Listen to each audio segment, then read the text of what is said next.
Hello everyone, welcome to Square Catalyst. Class ಶುರು ಮಾಡೋಕ್ಕೂ ಮುಂಚೆ ಎಲ್ರಿಗೂ ಗುರು ಪೌರ್ಣಿಮೆಯ ಶುಭಾಶಯಗಳು. Yes, let's start. More on decimal system. Decimal and measurement disaster. ಡೆಸಿಮಲ್ನ ಮೆಷರ್ ಮಾಡೋದ್ರಲ್ಲಿ ಏನಾದರೂ ಮಿಸ್ಟೇಕ್ ಆದರೆ ಡಿಸಾಸ್ಟರ್ ಆಗುತ್ತಾ? ಎಸ್, ಆಗುತ್ತೆ. ಆಗಿರೋ ಎಕ್ಸಾಂಪಲ್ಸ್ನ ನಿಮಗೆ ಕೊಟ್ಟಿದ್ದಾರೆ ಇಲ್ಲಿ, ಆಯಿತಾ? ಸೊ ಏನು 2013 finance office of Amsterdam city council ಎಲ್ಲಿದೆ, ಅದು ನೆದರ್ಲ್ಯಾಂಡಲ್ಲಿ, mistakenly sent out 188 million euro. ಈ ಕರೆನ್ಸಿನ ಹೇಗೆ ಓದೋದು? Euro. In housing benefits instead of intended 1.8 million euro due to a programming error. So ಏನರಿಂದ ಒಂದು ಪ್ರೋಗ್ರಾಮಿಂಗ್ ಎರರ್ ಆಗಿ ಮಿಸ್ಇಂಟರ್ಪ್ರೇಟ್ ಆಗಿದೆ. ಅಂದರೆ ಯೂರೋದಲ್ಲಿ ಹೇಳಿರೋದನ್ನ ಅವ್ರು ಏನು ಮಾಡಿದ್ದಾರೆ, ಮೀನ್ಸ್ ಯೂರೋ ಸೆಂಟ್ಸ್ ಅಲ್ಲಿ ಹೇಳಿರೋದನ್ನ ಯೂರೋದಲ್ಲಿ ಅಮೌಂಟ್ ಸೆಂಡ್ ಆಗಿದೆ. ಯೂರೋ ಅಂತಂದ್ರೆ 1 euro is equal to 100 euro cents. ಓಕೆನಾ? ಹೇಗೆ ನಾವು 1 ರೂಪಿನ 100 ಪೈಸಾ ಅಂತ ಬರಿತೀವಿ ಹಾಗೆ. ಸೊ ಇಲ್ಲಿ ಏನಾಗಿದೆ ಪ್ರಾಬ್ಲಮ್ ಅಂತಂದ್ರೆ, ಯೂರೋದಲ್ಲಿ ಅಮೌಂಟ್ ಇಂಟೆಂಡೆಡ್ ಅಮೌಂಟ್ ಅಂದ್ರೆ ಎಷ್ಟು ಕಳಿಸ್ಬೇಕಾಗಿತ್ತು ಅಂದ್ರೆ that is in euro. Okay, 1.8 million ಅಲ್ಲಿದೆ, ಮಿಲಿಯನ್ ಯೂರೋದಲ್ಲಿದೆ. ಬಟ್ ಇಲ್ಲಿ ಏನಾಗಿದೆ ಅಂತಂದ್ರೆ ಅಮೌಂಟ್ನ ಅವರು ಯೂರೋ ಸೆಂಟ್ಸ್ ನಲ್ಲಿ ಹೇಳಿದ್ದಾರೆ. ಓಕೆ, ಯೂರೋ ಸೆಂಟ್ಸ್ ನಲ್ಲಿ ಏನ್ ಹೇಳಿದ್ದಾರೆ, 188 ಯೂರೋ ಸೆಂಟ್ಸ್ ಸೆಂಡ್ ಮಾಡಿ ಅಂತ ಹೇಳಿದ್ದಾರೆ. ಓಕೆನಾ? ಯೂರೋ ಸೆಂಟ್ಸ್ ನಲ್ಲಿದೆ, ಬಟ್ ಅವ್ರೇನ್ ಮಾಡಿದ್ದಾರೆ, ಆಕ್ಚುಯಲ್ ಆಗಿ ಯೂರೋದಲ್ಲಿ ಸೆಂಡ್ ಮಾಡಿಬಿಟ್ಟಿದ್ದಾರೆ. So that is a very big loss to the office, finance officer. Okay, so ಹೇಗೆ ಏನಾಯ್ತು, ನಮಗೆ ಯೂರೋ ಸೆಂಟ್ಸ್ ಅಂದ್ರೆ ಒಂದು ಸ್ವಲ್ಪ ನೀಟಾಗಿ ಅರ್ಥ ಆಗೋದು ಕಷ್ಟ. ಸೊ ನಾನು ರುಪೀಸಲ್ಲಿ ಹೇಳ್ತೀನಿ ಆ ಪ್ರಾಬ್ಲಮ್ನ. ಫಾರ್ ಎಕ್ಸಾಂಪಲ್, ಈಗ 1 ರೂಪಿಗೆ 100 ಪೈಸಾ ಅಲ್ವಾ? ಸೊ 100 ಪೈಸಾ ಅಂದ್ರೂ ಒಂದೇ, 1 ರೂಪಿ ಅಂದ್ರೆ ವ್ಯಾಲ್ಯೂ ಎರಡು ಸೇಮ್ ಇದೆ. ಸೊ ಈಗ ಫಾರ್ ಎಕ್ಸಾಂಪಲ್ ಅವ್ರು ಏನ್ ಹೇಳಿದ್ದಾರೆ ಅನ್ಕೊಳ್ಳಿ, 1000 ಪೈಸಾನ ಸೆಂಡ್ ಮಾಡೋದಕ್ಕೆ ಹೇಳಿದ್ದಾರೆ ಅನ್ಕೊಳ್ಳಿ. ಓಕೆ, 1000 ಪೈಸಾ ಅಂತಂದ್ರೆ ಎಷ್ಟು ರುಪೀಸ್ನಲ್ಲಿ? ಇಟ್ ಇಸ್ 1 ರೂಪಿಗೆ 100 ಅಂದ್ರೆ 10 ರುಪೀಸ್ ಆಯ್ತು 1000ಗೆ.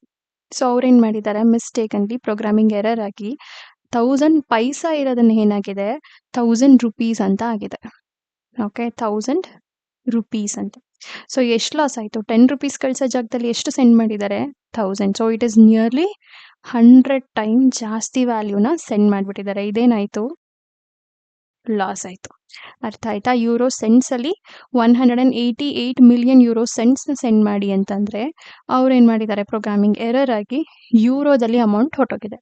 So that is a huge loss to the finance office. Okay, so next case ಏನಾಗಿದೆ, in 1983 a decimal error nearly caused a disaster. Okay, ಒಂದು ಡೆಸಿಮಲ್ ಎರರ್ ಏನಾಗಿದೆ, ಡಿಸಾಸ್ಟರೇ ಕಾಸ್ಟ್ ಆಗಿದೆ. ಎಲ್ಲಿ ಅಂತಂದ್ರೆ that is Air Canada Boeing 767. Okay, ಇದೊಂದು aeroplane. The ground staff miscalculated the fuel. So ಒಂದು ಸಣ್ಣ ಮಿಸ್ಕ್ಯಾಲ್ಕುಲೇಷನ್ ಆಗಿದೆ ಫ್ಯೂಯಲ್ ನಲ್ಲಿ. Loading 22,300 pounds instead of kilograms, about half of what was needed. So ಇಲ್ಲೇನಾಗಿದೆ ಅಂದ್ರೆ ಕಿಲೋಗ್ರಾಮ್ ಅಲ್ಲಿ ಇರೋದನ್ನ ಅವ್ರೇನ್ ಮಾಡಿದ್ದಾರೆ, ಪೌಂಡ್ ಅಲ್ಲಿ ಕ್ಯಾಲ್ಕುಲೇಟ್ ಮಾಡಿಬಿಟ್ಟಿದ್ದಾರೆ. ಸೊ ಆಕ್ಚುಯಲ್ ರಿಕ್ವೈರ್ಮೆಂಟ್ ಬಂದು ಕಿಲೋಗ್ರಾಮ್ ಅಲ್ಲಿ ಇದೆ. ಸೊ ಪೌಂಡ್ ಅಲ್ಲಿ ಅವರು ಆ ವ್ಯಾಲ್ಯೂನ ಫಿಲ್ ಮಾಡಿದ್ದಾರೆ. ಅಂದ್ರೆ ಏನಾಯ್ತು, ಪೌಂಡ್ ಅಂತಂದ್ರೆ ಕಿಲೋಗ್ರಾಮ್ಗಿಂತ ನಿಯರ್ಲಿ ಹಾಫ್ ಕಡಿಮೆ ಇರುತ್ತೆ. ಓಕೆ, ಇಲ್ಲಿ ಅಬ್ಸರ್ವ್ ಮಾಡಿ, ಪೌಂಡ್ ಅಂದ್ರೆ ಏನು, 0.45 ಅಂದ್ರೆ ನಿಯರ್ಲಿ 0.5ಗೆ ನಿಯರ್ ಇದೆ ಅಲ್ವಾ? ಸೊ ಅಂದ್ರೆ ಹಾಫಿಗೆ 1 ಪೌಂಡ್ ಅಂದ್ರೆ ಹಾಫ್ ಆಫ್ ದ ಕೆಜಿ ಬರುತ್ತೆ. ಓಕೆ, ಅಷ್ಟು ಫ್ಯೂಯಲ್ನ ಫಿಲ್ ಮಾಡಿಬಿಟ್ಟಿದ್ದಾರೆ. ಅಂದ್ರೆ ಎಷ್ಟು ರಿಕ್ವೈರ್ಮೆಂಟ್ ಇತ್ತು ಅದರದ್ದು ಅರ್ಧ ಕಡಿಮೆ ಅಷ್ಟು ಫಿಲ್ ಮಾಡಿದ್ದಾರೆ. ಸೊ ಏನಾಗುತ್ತೆ, ಈಗ ಏರೋಪ್ಲೇನ್ ರನ್ ಆಗತ್ತಾ? ಅಮೌಂಟ್ ಏನು ಫ್ಯೂಯಲ್ ಶಾರ್ಟೇಜ್ ಆಗಿ ಏನಾದರೂ ಪ್ರಾಬ್ಲಮ್ ಆಗೋ ಚಾನ್ಸಸ್ ಜಾಸ್ತಿ ಇರುತ್ತಲ್ವಾ? ಸೊ ಅವಾಗ ಏನಾಗಿದೆ, the plane ran out of fuel mid air. So on the way ಹೋಗುವಾಗ ಮಧ್ಯದಲ್ಲೇ ಫ್ಯೂಯಲ್ ಕಡಿಮೆ ಆಗ್ಬಿಟ್ಟಿದೆ. So forcing the pilot to make an emergency landing. So emergency ಲ್ಯಾಂಡ್ನ ಮಾಡ್ತಾರೆ. Fortunately everyone survived. Okay, ಎಲ್ಲರೂ ಸೇಫ್ ಆಗ್ತಾರೆ. ಬಟ್ ಇದು ತುಂಬ ಡೇಂಜರಸ್ ಸಿಚುವೇಶನ್. ಫ್ಯೂಯಲ್ ಅಮೌಂಟ್ನ ತುಂಬ ಕೇರ್ಫುಲ್ ಆಗಿ ಫಿಲ್ ಮಾಡಬೇಕು ಏರೋಪ್ಲೇನ್ಸ್ಗಳಲ್ಲಿ. Yes. So several incidents have occurred due to incorrect reading of decimal numbers while giving medication. So medication ನಲ್ಲೂ ಅಷ್ಟೇ, ಮೆಡಿಕೇಶನ್ ಅಂತ ಬಂದಾಗ ತುಂಬ ಚಿಕ್ಕ ವ್ಯಾಲ್ಯೂ ಬರುತ್ತೆ, ಮಿಲಿಗ್ರಾಮ್ಸು, ಮಿಲಿಮೀಟರ್ಸ್ ಅಂತೆಲ್ಲ ಬರುತ್ತಲ್ವಾ? ಅದರಲ್ಲಿ ತುಂಬ ಕೇರ್ಫುಲ್ ಆಗಿರ್ಬೇಕು. ಯಾಕಂದರೆ ಒಂಚೂರು ಡೋಸ್ ಜಾಸ್ತಿ ಆದ್ರೂ it will be very harmful for even it may cause death.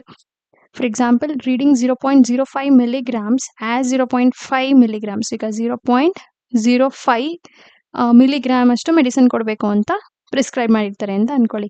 ಒಂದು ಪಾಯಿಂಟ್ ಮಿಸ್ಟೇಕ್ ಆಗಿ 0.5 ಅಂತ ಏನಾದ್ರು ರೀಡಿಂಗ್ ಮಾಡಿದ್ರೆ ನರ್ಸ್ ಅಥವಾ ಡಾಕ್ಟರ್ಸು, ಸೊ ಇಲ್ಲಿಂದ ಇಲ್ಲಿಗೆ ಎಷ್ಟು ಡಿಫ್ರೆನ್ಸ್ ಇದೆ? 10 ಟೈಮ್ಸ್ ಡಿಫ್ರೆನ್ಸ್ ಇದೆ.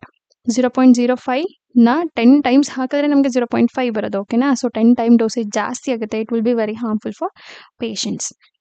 Okay, it can lead to using a medicine 10 times more than the prescribed quantity. It is therefore important to pay attention to units and location of the decimal point. So like decimal point na tumba careful agi observe ಮಾಡಬೇಕು. ಓಕೆನಾ? Yes. So deceptive notation. So ಏನಿದು deceptive ಅಂತಂದ್ರೆ it is like a confusion situation. Deceptive notation. So ನಿಮಗೆ points decimal ಥರನೇ ಬರುತ್ತೆ, but ಅದರದ್ದು interpretation ಏನಿದೆ, ಅದ್ರದ್ದು resulting value will be different. Okay, ಅದರದ್ದು ಒಂದು ಎಕ್ಸಾಂಪಲ್ ಕೊಟ್ಟಿದ್ದಾರೆ. Sir you gets a message. ಏನು ಮೆಸೇಜ್ ಅದು? The bus will reach the station 4.5 hours post noon. Okay, post noon ಆದಮೇಲೆ ಎಷ್ಟೊತ್ತಿಗೆ ಬರುತ್ತೆ? 4.5 hours ಆದಮೇಲೆ ಬಸ್ ಬರುತ್ತೆ ಅಂತ ಇನ್ಫಾರ್ಮೇಷನ್ ಇದೆ. When will the bus reach the station? ಈಗ ಟೈಮಿಂಗ್ಸ್ ಕೊಟ್ಟಿದ್ದಾರೆ, ಯಾವ ಟೈಮಿಗೆ ರೀಚ್ ಆಗುತ್ತೆ. 4.5 hours ಅಂತಂದರೆ 4 hour 5 minutes, 4 hour 50 minutes, 4 hour 25 minutes? ಎಷ್ಟಿದು? 4 hour 5 minutes ಅಂತ ನಿಮಗೆಲ್ಲ ಅನಿಸ್ಬೋದು, but the answer is wrong. ಈ 0.5 ಅನ್ನೋದೇನು ರೆಪ್ರೆಸೆಂಟ್ ಮಾಡುತ್ತೆ ಅಂದರೆ, like for example I can write it as, ಇದನ್ನು ಸ್ಪ್ಲಿಟ್ ಮಾಡಿ ಬರಿತೀನಿ. 4 hour ಪ್ಲಸ್ 0.5 ಅಂತ ಬರಿಬೋದಲ್ವಾ?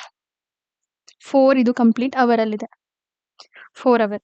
0.5 is also in hour, but it doesn't mean 5 minutes, 50 minutes ಅಂತ ಅಲ್ಲ ಇದ್ರ ಅರ್ಥ. 0.5 ಅಂದರೆ ನಿಮಗೆ ಗೊತ್ತು ಹಾಫ್ ಅಂತ ಅಲ್ವಾ? ಯಾವಾಗೆಲ್ಲ 0.5 ಅಂತ ಬರುತ್ತೆ, it will be half. Half of what?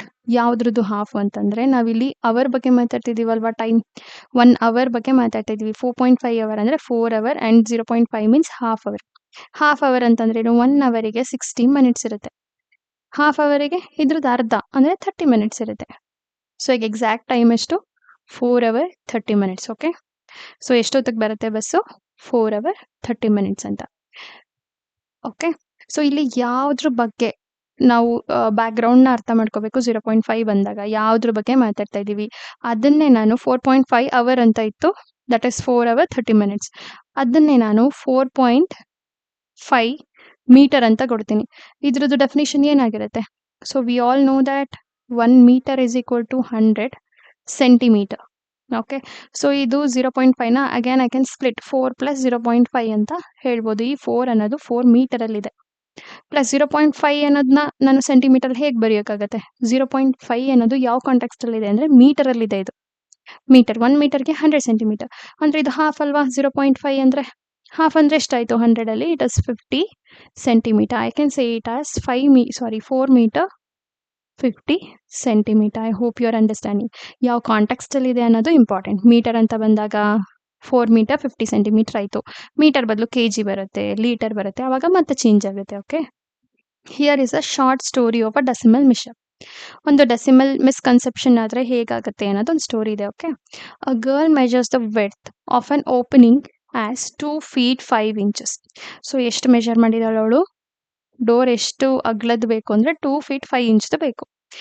But conveys to the carpenter to make a door 2.5 feet wide. So 2 feet 5 inch ಬೇಕು. ಅವಳು ಏನಂತ ಹೇಳಿದಾಳೆ? ಕಾರ್ಪೆಂಟ್ರಿಗೆ 2.5 feet ವೈಡ್ ಬೇಕು ಅಂತ ಹೇಳಿದಾಳೆ. ಇವೆರಡರದ್ದು ವ್ಯಾಲ್ಯೂ ಸೇಮ್ ಇದೆಯಾ ಈಗ ನಮಗೆ? ಅದನ್ನು ಚೆಕ್ ಮಾಡಬೇಕೀಗ ನಾವು. ಸೊ 2 feet 5 inch ಅನ್ನೋದು ಪ್ರಾಪರ್ 2 feet ಇದೆ, ಮತ್ತು 5 inch ಎಕ್ಸ್ಟ್ರಾ ಏನು ಇಂಚ್ ಇದೆ? 5 inch ಇದೆ, ಆಯಿತಾ? ಅದೇ 2.5 feet ಅಂದರೆ ಏನು? 2 feet ಜೊತೆಗೆ 0.5 feet ಅಂತ ಅರ್ಥ ಅಲ್ವಾ? 0.5 feet ಅಂದರೆ ಏನು? Half of the inch, means 1 feet. 1 feetಗೆ ಹಾಫ್ ಅಂತ ಅರ್ಥ. ಸೊ 1 feetಗೆ ಎಷ್ಟಿದೆ? 1 feetಗೆ 12 inches ಇದೆ. ಓಕೆ, 1 feetಗೆ ಎಷ್ಟು? 12 inches. ಅಂದರೆ ಹಾಫ್ ಫೀಟಿಗೆ 6 inch ಅಲ್ವಾ? ಇದ್ರದ್ದು ಹಾಫ್ 6 feet, 6 inch ಇಂಚಲ್ಲಿದೆ ಅದು. ಸೊ ಟೋಟಲ್ ಮೆಷರ್ಮೆಂಟ್ ಏನಾಯ್ತು ಈಗ? 2 feet 6 inch. ಬಟ್ ಅವಳದು ಮೆಷರ್ಮೆಂಟ್ ಏನಿದೆ ಡೋರ್ದು? 2 feet 5 inch. ಸೊ ಈಗ ಡೋರ್ ಫಿಟ್ ಆಗುತ್ತಾ? ಆಬ್ವಿಯಸ್ಲಿ ನೋ, ಯಾಕಂದರೆ 1 inch ಎಕ್ಸ್ಟ್ರಾ ಇದೆ ಇದರಲ್ಲಿ. ಅವಳು ಕೊಟ್ಟಿರೋ ಮೆಷರ್ಮೆಂಟ್ಗೆ, ಕಾರ್ಪೆಂಟ್ರಿಗೆ ಏನು ಕೊಟ್ಟಳು ಮೆಷರ್ಮೆಂಟು, ಅದರಲ್ಲಿ 1 inch ಎಕ್ಸ್ಟ್ರಾ ಇದೆ, ಯಾಕಂದರೆ ಅವಳು 2.5 feet ಅಂತ ಹೇಳಿದ್ಲು. ಓಕೆ, ಗೊತ್ತಾಯ್ತಾ ಈಗ ಮಿಸ್ಕನ್ಸೆಪ್ಷನ್ ಹೇಗಾಗುತ್ತೆ ಅಂತ? Yes, obviously the door will not fit. So if you watch cricket, so ಈಗ ನೀವು ಅದೇ ಪ್ರಶ್ನೆನ ಕ್ರಿಕೆಟಲ್ಲಿ ಕೇಳ್ಬೋದು. 5.5 ಅಂದರೆ ಎಷ್ಟು ಅಂತ. ಸೊ 5, ಬಟ್ ಈ ಕಾಂಟೆಕ್ಸ್ಟಲ್ಲಿ, ಕ್ರಿಕೆಟ್ ಕಾಂಟೆಕ್ಸ್ಟಲ್ಲಿ ಇದನ್ನ ನಾವು ಡಿಫ್ರೆಂಟ್ ಆಗಿ ಓದ್ತೀವಿ. ಓಕೆನಾ? ಇದನ್ನ ನಾವು ಆಕ್ಚುಯಲ್ ಡೆಸಿಮಲ್ ಆಗಿ ಲೈಕ್ ಹಾಫ್ ಈ ತರ ಓದಕ್ ಹೋಗಲ್ಲ. ಯಾವ ಕಾಂಟೆಕ್ಸ್ಟ್ ಅಲ್ಲಿ ಓದ್ತೀವಿ ಅಂತಂದ್ರೆ 5 ಏನದು ಫಸ್ಟ್ 5 ಏನಿದೆ ಇದು ಓವರ್ ನ ರೆಪ್ರೆಸೆಂಟ್ ಮಾಡುತ್ತೆ. ಏನ್ನ ಓವರ್. ಒಂದು ಓವರ್ ನಲ್ಲಿ ಎಷ್ಟು ಬಾಲ್ ಇರುತ್ತೆ? ಕ್ರಿಕೆಟ್ ನಲ್ಲಿ ಒಂದು ಓವರ್ ಅಲ್ಲಿ 6 ಬಾಲ್ಸ್ ಇರುತ್ತೆ. ಈ ಪಾಯಿಂಟ್ ಆದ್ಮೇಲೆ ನಂಬರ್ ಇದೆಯಲ್ಲ ಇದು ಎಷ್ಟು ಬಾಲ್ಸ್ ಆಗಿದೆ ಅಂತ ರೆಪ್ರೆಸೆಂಟ್ ಮಾಡುತ್ತೆ. ಅಂದ್ರೆ 5 ಓವರ್ ಕಂಪ್ಲೀಟ್ ಆಗಿದೆ. 5 ಓವರ್ ಆದ್ಮೇಲೆ 6 ಬಾಲ್ಸ್ ಅಲ್ಲಿ 5 ಬಾಲ್ಸ್ ಕಂಪ್ಲೀಟ್ ಆಗಿದೆ ಅಂತ ಅರ್ಥ. ಓಕೆನಾ? ಸೊ ಇದ್ರದ್ದು ಒಂದು ಸ್ವಲ್ಪ ಡಿಫ್ರೆಂಟ್ ಆಗಿದೆ ಓದೋದು. Okay, does this means 5 over or 5 balls or 5 overs 3 balls? No, ಇದರಲ್ಲಿ ಹಾಫ್ ಅಂತ ನಾವು ಇಂಟರ್ಪ್ರೇಟ್ ಮಾಡಲ್ಲ. ಹವೆವರ್ 5.5 ಓವರ್ಸ್ ಅಂದ್ರೆ ಏನು? 5 ಓವರ್ ಕಂಪ್ಲೀಟ್ ಆಗಿದೆ, ಅದ್ರ ಜೊತೆಗೆ ಎಷ್ಟಾಗಿದೆ? ಇನ್ನು ರಿಮೈನಿಂಗ್ 6 ಓವರ್ ಅಲ್ಲಿ 5 ಬಾಲ್ಸ್ ಕಂಪ್ಲೀಟ್ ಆಗಿದೆ. ಇನ್ನೆಷ್ಟು ಬಾಲ್ ಇದೆ? ಇನ್ನು 1 ಬಾಲ್ ಮುಗಿದ್ರೆ ಕಂಪ್ಲೀಟ್ 6 ಓವರ್ ಆಗುತ್ತೆ ಇದು. ಅಂಡರ್ಸ್ಟುಡ್? 5 ಓವರ್ಸ್ ಕಂಪ್ಲೀಟ್ ಆಗಿದೆ, ಇಲ್ಲಿ ಇನ್ನೊಂದು ಬಾಲ್ ಕಂಪ್ಲೀಟ್ ಆದ್ರೆ ಟೋಟಲ್ 6 ಓವರ್ ಆಗುತ್ತೆ. ಸೊ 1 ಓವರ್ಗೆ ಎಷ್ಟು? 6 ಬಾಲ್ ಇರುತ್ತೆ. ಸೊ 5 ಓವರ್ ಆಗಿದೆ, 5 ಬಾಲ್ಸ್. ಸೊ ಈ ರೀತಿ ಓದೋದು. 5.3 ಇತ್ತು ಅಂದ್ರೆ 5 ಓವರ್ ಆಗಿದೆ and 3 balls completed. Rest 3 balls ಇದೆ ಅಂತ ಅರ್ಥ. ಓಕೆ, ಸೊ ಆ pinch off history decimal notation over time. So ಹೇಗೆ ಡೆಸಿಮಲ್ ನೋಟೇಷನ್ ನ ಹಿಸ್ಟ್ರಿನಲ್ಲಿ ಯೂಸ್ ಮಾಡ್ತಿದ್ರು, ಏನ್ಷಿಯಂಟ್ ಪೀಪಲ್ ಹೇಗೆ ಯೂಸ್ ಮಾಡ್ತಿದ್ರು ಅಂತ ಒಂದ್ ಸ್ವಲ್ಪ ಕೊಟ್ಟಿದ್ದಾರೆ ಇಲ್ಲಿ. ಸೊ ಹೋಗ್ತಾ ಹೋಗ್ತಾ ಡೆಸಿಮಲ್ ಅಲ್ಲಿ ಕೆಲವು ಪ್ಲೇಸಸ್ ಅಲ್ಲಿ ಏನ ಕಾಮನ್ ಯೂಸ್ ಮಾಡ್ತಾ ಇದ್ರು. ಎಲ್ಲಿ ಅಂದ್ರೆ ಫ್ರೆಂಚ್ ಮ್ಯಾಥಮೆಟಿಷಿಯನ್ ಹೇಗೆ ಯೂಸ್ ಮಾಡ್ತಿದ್ರು ಡೆಸಿಮಲ್ ನ? ಈಗ 10.2 ನಾವೇನಿಲ್ಲಿ ಪಾಯಿಂಟ್ ಅಂತ ಯೂಸ್ ಮಾಡ್ತೀವಿ, ಅವರು ಕಾಮ ಯೂಸ್ ಮಾಡ್ತಾ ಇದ್ರು. ಓಕೆ, ಮತ್ತೆ ಈ ರೀತಿನೂ ಯೂಸ್ ಮಾಡ್ತಾ ಇದ್ರು.